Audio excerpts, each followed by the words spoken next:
Welcome back to the Therapeutics Chronicles. I'm your host, Momin Wali, and today we're continuing our NSAID journey by focusing on a unique player in the pain management landscape, Celecoxib. Unlike traditional NSAIDs like ibuprofen and naproxen, Celecoxib is a selective COX-2 inhibitor, offering an alternative for patients who need inflammation relief but can't tolerate the GI burden of non-selective NSAIDs. If you're a pharmacist studying for your board exams, working in rheumatology clinics, long-term care, or even just fielding routine questions at the community counter, Celecoxib is one of those drugs you must master. Its unique pharmacology, nuanced safety profile, and potential for clinical advantage in certain populations make it a frequent OSCE case and a practical real-world challenge. Before we dive into the clinical breakdown, don't forget to join our WhatsApp and Telegram study communities. Links are in the episode description. That's where you'll find real-time case discussions, drug comparison charts, and weekly quizzes. And if you haven't already, let's connect on LinkedIn and grow our pharmacist network together. Now, let's begin with how Celecoxib works. Celecoxib is a selective cyclooxygenase 2 or COX-2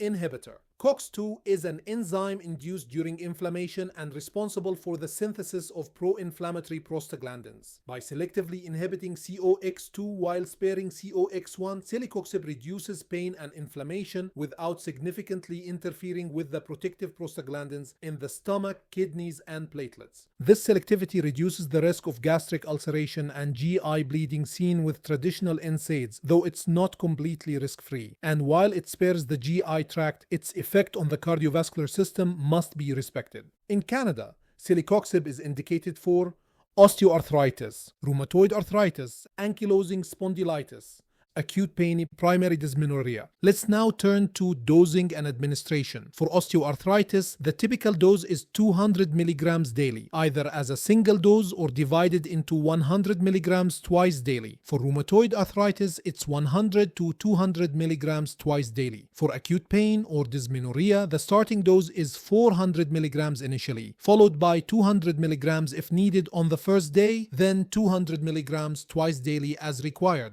It may be taken with or without food, though taking it with food can reduce the chance of stomach upset.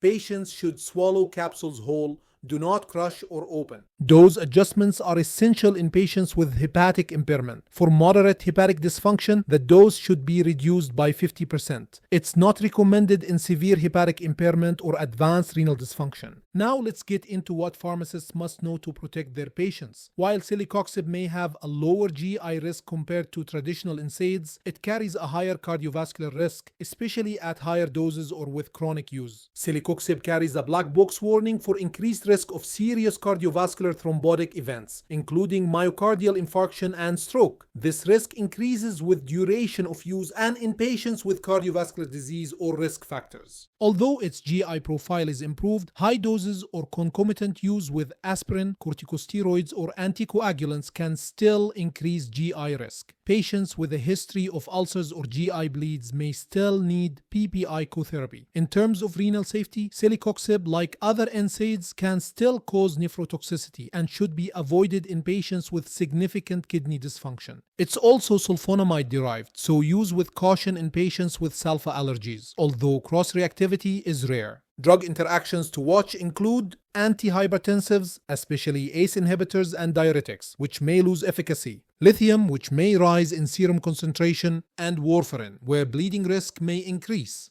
Let's look at how all this plays out in real-world practice. Case 1. A patient with chronic knee osteoarthritis is prescribed Celecoxib 200 milligrams daily. On review, you see they're also on aspirin for cardiovascular protection. You counsel the patient and flag the increased risk of GI bleeds despite the COX-2 selectivity, leading to a PPI being added. Case 2. A patient on Celecoxib for dysmenorrhea reports chest tightness after a week of therapy. On review, she has a strong family history of premature coronary artery disease. You alert the prescriber and therapy is switched to acetaminophen pending further cardiovascular evaluation. Case 3. A patient taking Celecoxib 200 milligrams twice daily for rheumatoid arthritis complains of elevated blood pressure and reduced response to their lisinopril. You recognize the NSAID-induced impact on renal prostaglandins and counsel both patient and prescriber. The NSAID dose is reduced and renal function is monitored. Case 4. A long-term care resident is on Celecoxib for chronic back pain. You notice mild creatinine elevation and a history of moderate hepatic dysfunction. You recommend having the dose and monitoring both liver enzymes and renal function. Case 5. A patient with a sulfa allergy reports being prescribed Celecoxib. You flag it for review, and after a risk-benefit discussion, the physician decides to switch to naproxen with PPI protection. Each of these highlights how pharmacists can detect high-risk situations before harm occurs. Let's take a quick break to remind you about University. If you're preparing for your BEBC exams or just want to boost your clinical confidence, University is built for you. From drug walkthroughs to OSCE-style case reviews, we bring board prep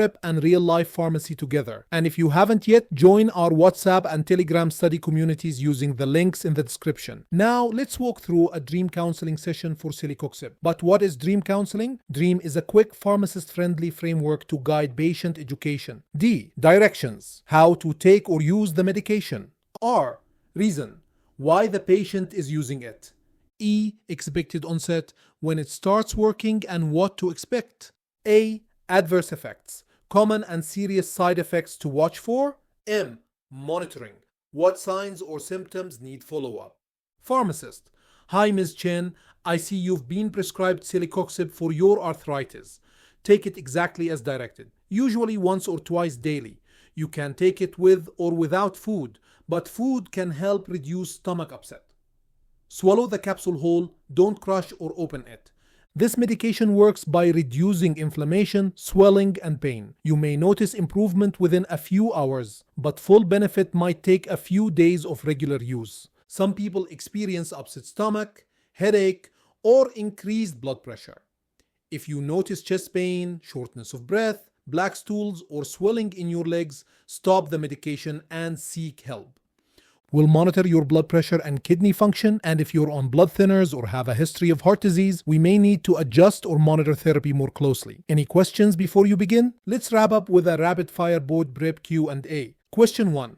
What enzyme does Celecoxib selectively inhibit? Answer: COX-2. Question 2. What is the most serious cardiovascular risk associated with Celecoxib?